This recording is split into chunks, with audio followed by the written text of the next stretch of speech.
আমরা বাংলাদেশ জামাত ইসলামের পক্ষ থেকে মেলান্দ উপজেলা থেকে আসছি, বুঝছেন? এই মেলান্দ মাদারগঞ্জ আসনে, এই যে আসনটা হলো 3 নাম্বার, জামালপুর 3, মেলান্দ মাদারগঞ্জ আসনে বাংলাদেশ জামাত ইসলামের পক্ষ থেকে আমি মোহাম্মদ মুজিবুর রহমান আজাদীকে এমপি প্রার্থী হিসেবে ঘোষণা দিচ্ছি। আপনাদের কাছে দোয়া চাই, ভোটও চাই। আমাদের মার্কার নাম কি বলতে পারবেন? দাড়িপাল্লা মার্কা। আমরা এই মেলান্দর জমিনে শুধু না, সারা বাংলাদেশে আমরা মাজলুম ছিলাম, অত্যাচারিত ছিলাম। আল্লাহ সুবহানাহু ওয়া তাআলা এত কিছুর পরেও আপনাদের কাছে আসার যে তৌফিক দিয়েছেন, সেই আল্লাহর প্রতি আমরা শুকরিয়া আদায় করি। দেখেন আমাদের উপরে কিভাবে নির্যাতন গেছে, এটা আপনারা দেখছেন, কিন্তু আমরা কারো প্রতিপক্ষ না, আমরা কারো একটা ভিডিও করি এই পর্যন্ত করছি।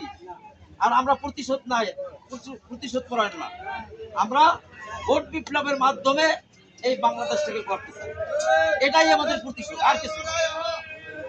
ভোট বিপ্লবের মাধ্যমে আমরা এই দেশটাকে করতে চাই। তাহলে আপনাদের মহামূল্যবান ভোটটা পবিত্র আমানত, আপনাদের এই দাঁড়িপাল্লায় আপনারা ইনশাআল্লাহ দাবি করতে পারি মুরব্বী। জি জি ইনশাআল্লাহ।